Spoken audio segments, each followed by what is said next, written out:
Hi, it's Friday and it's time for puppets. All right, the big question for you today is why a puppet? Why are you using a puppet? What are you going to use that puppet for? And how are you going to use it? And until you can answer those questions, don't just throw a puppet on your hand and because it's not going to add anything to your character, to your performances. And it's more baggage to carry around and added expenses. And puppets can become addictive. All right, so I have this little guy. His sole purpose is icebreakers. Lots of kids, lots of parents, lots of adults, doesn't matter the age, are afraid of clowns. So I can just carry this watermelon around, and I do. And he pops out. He can pop out of this hole here, or there's a hole up here. And come on, oh no, he's stuck. Can you help me? Yeah. So he pops out of a couple different holes. The kids, especially the shy ones, we can play peekaboo, and then eventually they come up and they will pet him very gently. And then I've broken the ice and I can show them a magic trick, or I can engage in some kind of talk with them. So the sole purpose of this puppet, and it's a finger puppet, I'll show you how it fits on my hand, is to break the ice. I do keep him in a trunk or a bag when I am out working so that I can pull him out, especially if there is somebody who is afraid. So that's his job. All right, Dinky, come on up. Dinky, I bought for a character who's not a clown. I do a Mother Goose character, and my friend asked me if I could come up with a character that would work with the toddler set. Mother Goose, perfect. What is Dinky's whole job? To be cute and cuddly and to help me with nursery rhymes. And like I said, I don't use him as a traditional puppet. I like to hold him behind the neck and then he can move his head around. And then, that's how I use him. But he helps me with doing nursery rhymes.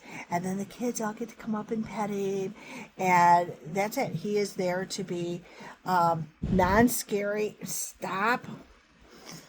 He's there to be non-scary, non-frightening, and the kids can come up, because sometimes kids are afraid of animals too. And Dinky he's not very big. I don't know if you see, that's how big he is. He's little. So, once again, he's not out all the time. I keep him in Mother Goose's big basket of things, and he only comes out to do nursery rhymes, and then he goes away. Other puppets are good for paradability, but what happens if you have a puppet on your hand? How are you going to wave? I love using this guy for parades, walk-arounds, but I'm carrying him. Where's my hand? I can't do a whole lot with my hand. So I have to walk up to people with him.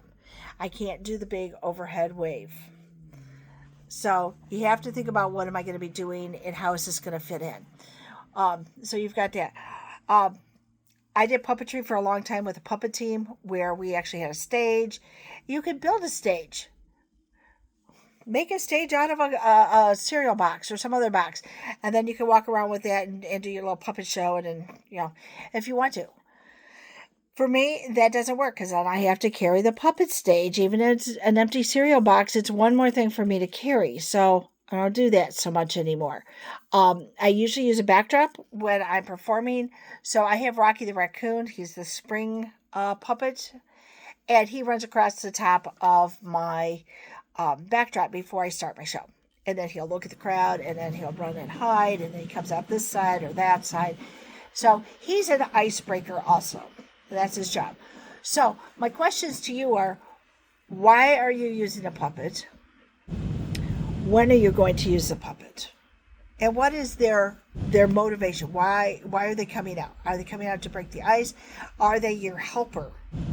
Are they going to be able to say and do things that you can't as a clown? I have a crotchety old lady puppet. She's mean. She is downright mean. And once you start working with your puppets, their characters will develop. And I know that sounded weird with me going, oh, she's mean. Well, No, she is.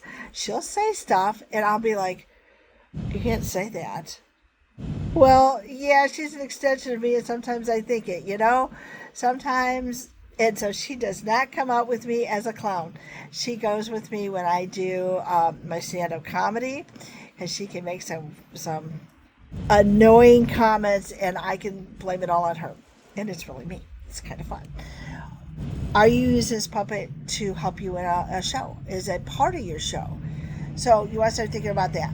Next, you have to do is I know you're all working on your characterization for your clowns, but you're also going to have to work on characterization for your puppets. You might have one, you might have many.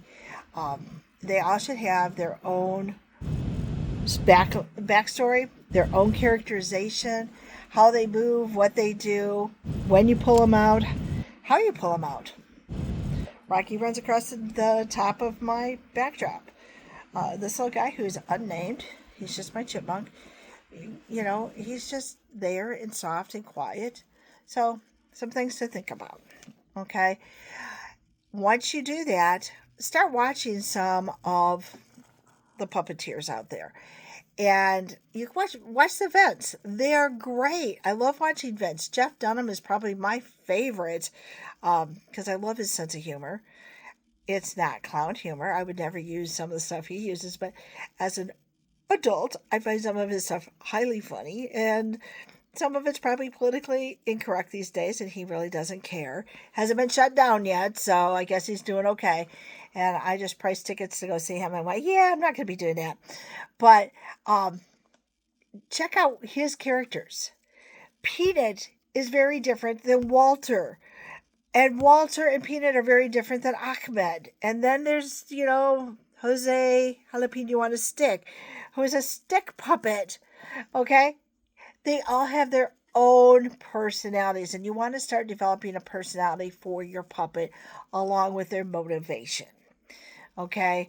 And the motivation and the characterization will move into movement. We talked a little bit about movement last week. And this is a basic, just quick introduction to puppetry. There is so much out there, so much you can do with puppetry. Do want to bring up some things. This just came out. Oh my gosh, I'm so excited.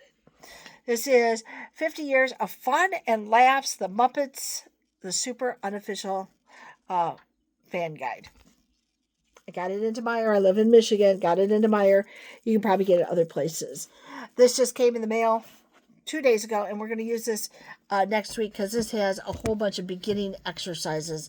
And so I'm going to be using this one for some exercises next week. And because that's my homework, I'm going to read this book this week and then kind of summarize it for you. And then I get this one. It's okay. I'm not a big fan of it, but there's some things about puppetry. So watch those ventriloquists for characterization. Are you going to be a vent? That's up to you. If you want to learn how to be a vent, go for it. I am very fortunate to have watched Bryn Cummings. If you know who she is, Google her. Grow up. I met Bryn when my grandson was 7, so she must have been 8 or 9. And she taught him very quickly how to do some vent stuff. We were in between. We were seeing her in Colon, Michigan, and after the show she came out and she talked to my grandson, who was totally in love with her at the time, and would go, oh, and then he couldn't talk to her. But she's wonderful. She's been on America's Got Talent. She's working all the time. She's like 13. So go check her out. Darcy's another great vent. So you can go and take a look at the vents and see how they have turned their puppets into characters. You wouldn't even think of them as being puppets. I watched Peanut with Jeff Dunham, and I'm like, I know he's a puppet, but after a while, he's a person. He's purple and only wears one shoe, but oh my gosh, he's very realistic, And you don't have to be a vet. They can talk to you in your ear, or you can just put them in front of your mouth, and you can do this, and and then have them look back at you. And Charlie McCarthy, Edgar Bergen, worked with Charlie McCarthy, the vent. Yeah. He was a terrible ventriloquist. Watch some of his stuff. His lips moved all the time. But he was sold. He knew this puppet was a person. It was a character. They could have conversations. And if his lips moved, so what? You could be talking to your puppet, and really, as long as you buy into it, your audience will buy into it too. So ask yourself, that's the next question. Are you going to be a vet and learn how to do this? And that way? See, I can't do all the sounds, but you can do it. You can learn it. There are videos online on how to be a vet. Takes practice. Everything we do takes practice. This is an art form. And then what is the voice going to sound like? Because when you learn vent, you have to learn where to put it in your throat to make it lower or higher. Okay, so you're going to play with that.